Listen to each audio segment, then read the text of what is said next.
I'm headed out to the library this morning to meet with some garden friends. We're going to decorate some pots, and then we're going to transplant these cuttings that I started from my big rosemary bush into the pots. Now we're supposed to be giving them away as gifts, but I kind of think that they're probably going to keep them for themselves. So this is the first time that I've ever tried to start new plants from this rosemary bush. So I'm really curious to see if there are some roots on the plants already. So I'm going to go ahead and transplant one of them, and I'll uncover the actual plant itself and take a look and see if the roots are growing. So you're going to find out with me. If you're wondering about the pinwheel, that's to keep the squirrels away. They love to bury acorns in my potted plants. They got the whole yard, but that's what they do. And the pinwheels work. You can find them at the Dollar Tree or even Walmart for like $1.25, $1.50 each, and they last for several seasons. Anyway, I'm going to share with you how I've kept this rosemary plant growing and thriving for 15 to 20 years. And then I'm going to show you what I did to start these new cuttings and make new plants. And finally, I'm going to share with you what my friends come up with in their decorations too. All I have needs, I have not provided. I bought this plant probably 15 to 20 years ago as one of those little potted herbs that you buy from Lowe's or Home Depot or Walmart. And as it grew, I kept putting it in bigger pots. Now, as you pot up your plants, you need to be sure that you're using potting mix. Don't use garden soil, don't use raised bed soil, or even seed starting mix. It's not the same. Potting soil is specifically mixed up for pots, and it has to do with how it settles down and how dense it is.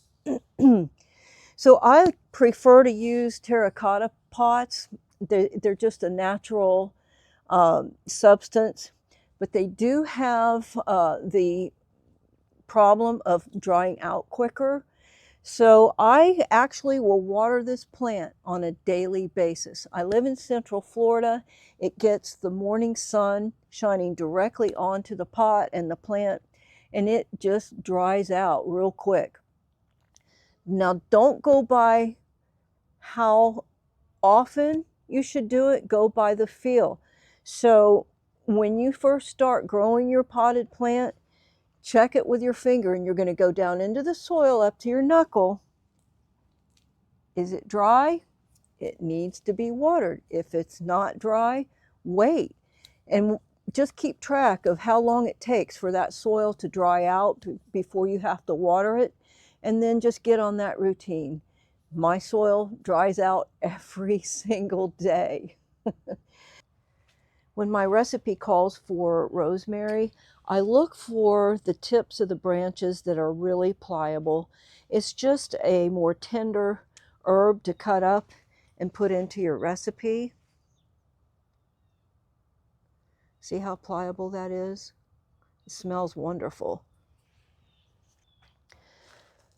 So I'm going to find a branch that looks really healthy all the way to the end. I'm not real happy with that one. See how this one's got a few dried up leaves. Here's one I think would be interesting. It's got some growth on the end. So I'm going to measure down about 6 inches from where there's good hard stem here, and I'm going to cut it off here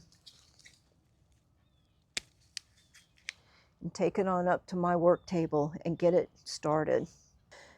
So I have filled my little pot with some potting soil. I've got a jar of water, and I have what's called rooting hormone.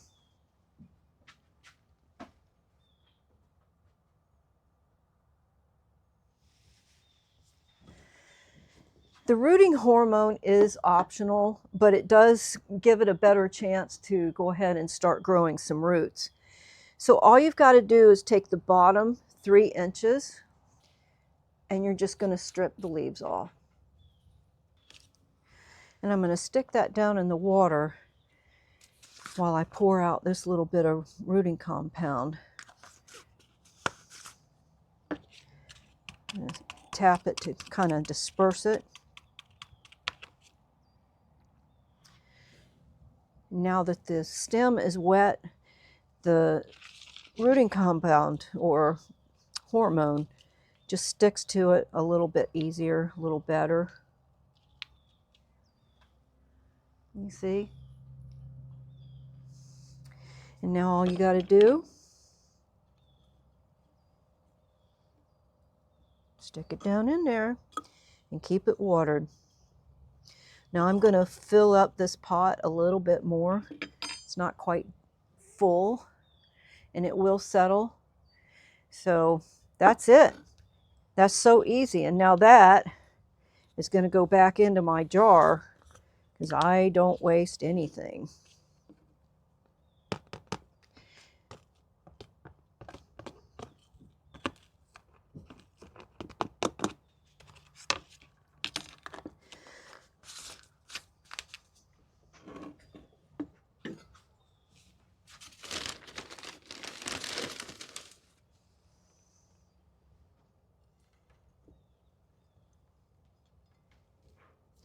Now, anytime you're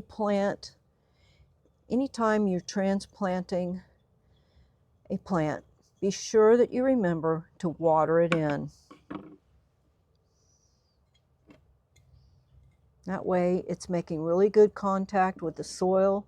That soil is a little bit wet or dry, and now you've given it good contact all the way around that stem. Got my bow all dirty here.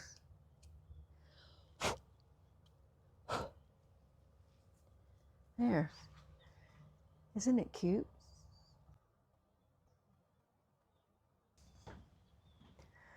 Okay, the moment of truth.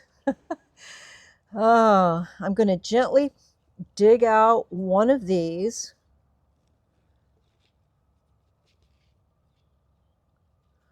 Okay.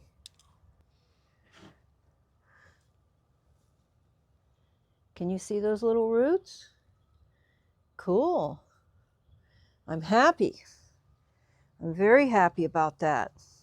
So I'm going to put that one back in there, and someone in the class is going to be taking that one home with them today. When I was first asked to do some classes at the library, I wasn't real sure how that was going to go. I never thought of gardening classes at the library, but it's gone pretty good. And honestly, the camaraderie is amazing. We all love to grow things, and we're all learning together. So take a few minutes out of this busy season. Maybe you've still got time to start some rosemary or whatever other herbs you've got, and give a gift from your heart this year. I just want to let you know real quick, some of you have asked me to show you how to make a garden journal in Google Docs. I am working on it, and I will promise you it will be up before this Christmas tree comes down. If I don't get it done before Christmas, it'll be there right after Christmas, so you can work on it in that little bit of a slack time between Christmas and New Year's.